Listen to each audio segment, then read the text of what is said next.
ರಾಜ್ಯಸಭಾ ಸದನ ನಾಯಕರಾಗಿ ಜೆಪಿ ನಡ್ಡಾರನ್ನ ನೇಮಕ ಮಾಡಲಾಗಿದೆ. ನಿನ್ನೆ ಶುರುವಾಗಿರುವಂತಹ 18ನೇ ಲೋಕಸಭೆಯ ಮೊದಲ ಸಂಸತ್ ಅಧಿವೇಶನದಲ್ಲಿ ಹಂಗಾಮಿ ಸ್ಪೀಕರ್ ವಿವಾದ ಕಿಡಿಹೊತ್ತಿದ್ದು ಇಂಡಿಯಾ ಕೂಡ ಪ್ರತಿಭಟನೆಯನ್ನು ನಡೆಸಿದೆ. ಈ ಸುದ್ದಿಯನ್ನು ನೋಡೋಣ ದೇಶ ವಿದೇಶ ನ್ಯೂಸ್ ಟಾಪ್ 9 ನಲ್ಲಿ. ನಿನ್ನೆಯಿಂದ 18ನೇ ಲೋಕಸಭೆಯ ಮೊದಲ ಅಧಿವೇಶನ ಆರಂಭವಾಗಿದ್ದು ಲೋಕಸಭೆಯ ನೂತನ ಸದಸ್ಯರಾಗಿ ಪ್ರಧಾನಿ ನರೇಂದ್ರ ಮೋದಿ, ಕೇಂದ್ರ ಗೃಹ ಸಚಿವ ಅಮಿತ್ ಶಾ, ರಕ್ಷಣಾ ಸಚಿವ ರಾಜನಾಥ್ ಸಿಂಗ್ ಸೇರಿದಂತೆ ಹಲವು ಕೇಂದ್ರ ಸಚಿವರು ಪ್ರಮಾಣ ವಚನ ಸ್ವೀಕರಿಸಿದ್ರು. ಇನ್ನು ಇದೇ ವೇಳೆ ಬಿಜೆಪಿ ರಾಷ್ಟ್ರೀಯ ಅಧ್ಯಕ್ಷ ಮತ್ತು ಕೇಂದ್ರ ಸಚಿವ ಜೆಪಿ ನಡ್ಡಾ ರಾಜ್ಯಸಭೆಯಲ್ಲಿ ಸದನದ ನಾಯಕರಾಗಿ ನೇಮಕಗೊಂಡಿದ್ದಾರೆ. 18ನೇ ಲೋಕಸಭೆಯ ಮೊದಲ ಅಧಿವೇಶನ ಪ್ರಾರಂಭ ಆಗ್ತಾ ಇದ್ದಂತೆ ವಿಪಕ್ಷ ಇಂಡಿಯಾ ಬಣದ ನಾಯಕರು ಸಂಸತ್ತಿನ ಗಾಂಧಿ ಪ್ರತಿಮೆ ಎದುರು ಪ್ರತಿಭಟನೆ ನಡೆಸಿದ್ರು. ಬಿಜೆಪಿ ನಾಯಕ ಭರ್ತೃಹರಿ ಮಹತಾಬ್ರನ್ನ ಹಂಗಾಮಿ ಸ್ಪೀಕರ್ ಆಗಿ ನೇಮಕ ಮಾಡಿದ್ದಕ್ಕೆ ಸಿಟ್ಟಿಗೆದ್ದ ಇಂಡಿಯಾ ಕೂಟ ಪ್ರತಿಭಟನೆ ನಡೆಸಿತು. ಸಂಸದೀಯ ಹಿರಿತನದ ಪ್ರಕಾರ ಹಂಗಾಮಿ ಸ್ಪೀಕರ್ ಹುದ್ದೆಗೆ ದಲಿತ ಮುಖಂಡ 8 ಅವಧಿಯ ಸದಸ್ಯ ಕೆ ಸುರೇಶ್ ರನ್ನ ಕಡೆಗಣಿಸಲಾಗಿದೆ ಅಂತ ಆರೋಪಿಸಿ ಕೈಯಲ್ಲಿ ಸಂವಿಧಾನ ಪುಸ್ತಕ ಹಿಡಿದು ಪ್ರತಿಭಟನೆ ನಡೆಸಲಾಯಿತು.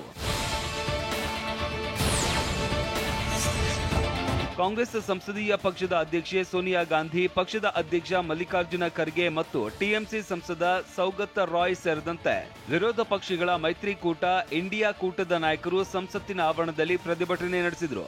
ಕೈಯಲ್ಲಿ ಸಂವಿಧಾನದ ಪ್ರತಿಗಳನ್ನ ಹಿಡ್ಕೊಂಡು ಬಿಜೆಪಿಯವರು ಸಂವಿಧಾನಕ್ಕೆ ಅಗೌರವ ತೋರ್ತಾ ಇದ್ದಾರೆ ಅಂತ ಆರೋಪಿಸಿದ ಇಂಡಿಯಾ ಕೂಟದ ನಾಯಕರು ಸಂವಿಧಾನ ರಕ್ಷಿಸುವಂತೆ ಘೋಷಣೆಗಳನ್ನ ಕೂಗಿದ್ರು.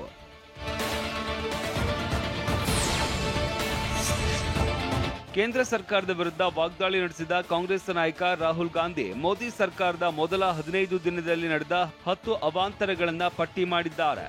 1 ಭೀಕರ ರೈಲು ಅಪಘಾತ, 2 ಕಾಶ್ಮೀರದಲ್ಲಿ ಭಯೋತ್ಪಾದಕ ದಾಳಿಗಳು, 3 ರೈಲುಗಳಲ್ಲಿ ಪ್ರಯಾಣಿಕರ ದುಸ್ಥಿತಿ, 4 ನೀಟ್ ಹಗರಣ, 6 ಯುಜಿಸಿ ನೆಟ್ ಪೇಪರ್ ಸೋರಿಕೆ, 7 ಹಾಲು ಬೇಳೆಕಾಳುಗಳು, ಅನಿಲ ಟೋಲ್ ಶುಲ್ಕ ದುಬಾರಿ, 8 ಕಾಡ್ಗಿಚ್ಚು, 9 ನೀರಿನ ಬಿಕ್ಕಟ್ಟು, 10 ಬಿಸಿ ಗಾಳಿಯಿಂದ ಸಾವುಗಳನ್ನ ಉಲ್ಲೇಖಿಸಿ ಕಿಡಿಕಾರಿದ್ರು. ಈ ಬಗ್ಗೆ ಟ್ವೀಟ್ ಮಾಡಿರುವ ರಾಗ ಮೋದಿ ತಮ್ಮ ಸರ್ಕಾರ ಉಳಿಸಿಕೊಳ್ಳುವಲ್ಲಿ ಬ್ಯುಸಿಯಾಗಿದ್ದಾರೆ ಅಂತ ಕೆಂಡ ಕಾರಿದ್ದಾರೆ. ಪಶ್ಚಿಮ ಬಂಗಾಳದ ಸಿಎಂ ಮಮತಾ ಬ್ಯಾನರ್ಜಿ ಪ್ರಧಾನಿ ಮೋದಿಗೆ ಪತ್ರ ಬರೆದು ಬಾಂಗ್ಲಾದೇಶದ ಜೊತೆ ನಡೆಸಿದ ನೀರು ಹಂಚಿಕೆಯ ಮಾತುಕತೆಗೆ ಆಕ್ಷೇಪ ವ್ಯಕ್ತಪಡಿಸಿದ್ದಾರೆ. ಈ ನೀರು ಹಂಚಿಕೆ ಮಾತುಕತೆಯಲ್ಲಿ ಭಾಗವಹಿಸುವುದಕ್ಕೆ ಬಂಗಾಳವನ್ನ ಆಹ್ವಾನಿಸಿಲ್ಲ. ಸಮಾಲೋಚನೆ ಮತ್ತು ರಾಜ್ಯ ಸರ್ಕಾರದ ಅಭಿಪ್ರಾಯ ಇಲ್ಲದೆ ಇಂತಹ ಏಕಪಕ್ಷೀಯ ಚರ್ಚೆಗಳು ಮತ್ತು ನಿರ್ಧಾರಗಳು ಸ್ವೀಕಾರಾರ್ಹ ಅಲ್ಲ ಅಂತ ಮಮತಾ ತಮ್ಮ ಆಕ್ರೋಶ ವ್ಯಕ್ತಪಡಿಸಿದ್ದಾರೆ. ದೆಹಲಿ ಅಬಕಾರಿ ನೀತಿ ಹಗರಣ ಕೇಸ್ನಲ್ಲಿ ನೀಡಲಾಗಿದ್ದ ಜಾಮೀನಿಗೆ ದೆಹಲಿ ಹೈಕೋರ್ಟ್ ತಡೆಯಾಜ್ಞೆ ನೀಡಿದ್ದನ್ನು ಪ್ರಶ್ನಿಸಿ ಕೇಜ್ರಿವಾಲ್ ಸುಪ್ರೀಂ ಕೋರ್ಟ್ಗೆ ಅರ್ಜಿ ಸಲ್ಲಿಸಿದ್ದಾರೆ.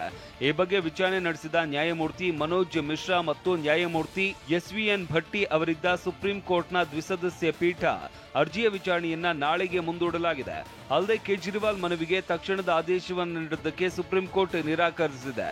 ಇನ್ನು ದೆಹಲಿ ಹೈಕೋರ್ಟ್ ಕೇಜ್ರಿವಾಲ್ ಜಾಮೀನು ಕುರಿತು ಇವತ್ತು ತೀರ್ಪು ಪ್ರಕಟಿಸುವ ಸಾಧ್ಯತೆ ಇದೆ. ಟಿ20 ವಿಶ್ವಕಪ್ನಲ್ಲಿ 200 ಸಿಕ್ಸರ್ ಸಿಡಿಸಿ ಹೊಸ ದಾಖಲೆ ಬರೆದ ರೋಹಿತ್ ಶರ್ಮಾ. ಹಿಟ್ಮ್ಯಾನ್ನ ಮೆಚ್ಚಿದ ಮಾಸ್ಟರ್ ಬ್ಲಾಸ್ಟರ್ ಜಿಂಬಾಬ್ವೆ ವಿರುದ್ಧದ ಟಿ20 ಸರಣಿಗೆ ಗಿಲ್ ಕ್ಯಾಪ್ಟನ್. ಈ ಸುದ್ದಿಯನ್ನು ನೋಡೋಣ ಕ್ರೀಡೆ ಸಿನಿಮಾ ನ್ಯೂಸ್ ಟಾಪ್ 9 ನಲ್ಲಿ. ಟೀಂ ಇಂಡಿಯಾದ ಕ್ಯಾಪ್ಟನ್ ರೋಹಿತ್ ಶರ್ಮಾ ಟಿ20 ವಿಶ್ವಕಪ್ ಇತಿಹಾಸದಲ್ಲೇ ಭಾರತದ ಪಾಲಿಗೆ ಹೊಸ ದಾಖಲೆ ಬರೆದಿದ್ದಾರೆ. ಪುರುಷರ ಟಿ20 ವಿಶ್ವಕಪ್ನಲ್ಲಿ ಭಾರತದ ಪರ ಅತಿ ಹೆಚ್ಚು ರನ್ ಗಳಿಸಿದ 2ನೇ ಭಾರತೀಯ ಆಟಗಾರ ಅನ್ನುವ ದಾಖಲೆ ಸೃಷ್ಟಿಸಿದ್ದಾರೆ. ಜೊತೆಗೆ ಅಂತಾರಾಷ್ಟ್ರೀಯ ಕ್ರಿಕೆಟ್ನಲ್ಲೂ 19,000 ರನ್ಗಳ ಮೈಲಿಗಲ್ಲು ಸ್ಥಾಪಿಸಿದ್ದಾರೆ.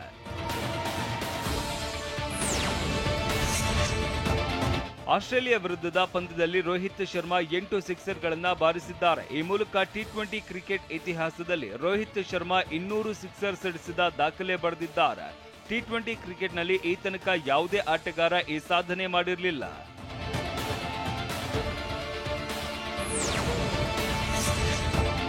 ಆಸ್ಟ್ರೇಲಿಯಾ ವಿರುದ್ಧ 41 ಬಾಲ್ಗಳಲ್ಲಿ 92 ರನ್ ಸಿಡಿಸಿ ರೋಹಿತ್ ಅಬ್ಬರದ ಆಟವಾಡಿದ್ರು. ಈ ಬಗ್ಗೆ ಕೊಂಡಾಡಿದ ಸೂರ್ಯಕುಮಾರ್ ಯಾದವ್ ಕ್ರಿಕೆಟ್ ಹೇಗೆ ಆಡಬೇಕು ಅನ್ನೋದನ್ನ ರೋಹಿತ್ ತೋರಿಸಿಕೊಟ್ಟಿದ್ದಾರೆ ಎಂದಿದ್ದಾರೆ.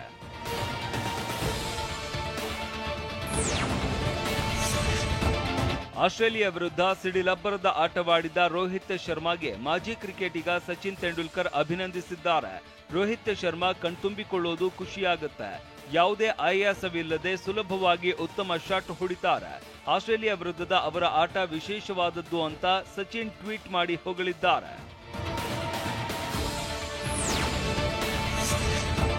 ಭಾರತ ವರ್ಸಸ್ ಜಿಂಬಾಬ್ವೆ ನಡುವೆ ಇದೇ ಜುಲೈ 6ರಿಂದ ಟಿ20 ಸರಣಿ ನಡೆಯಲಿದೆ.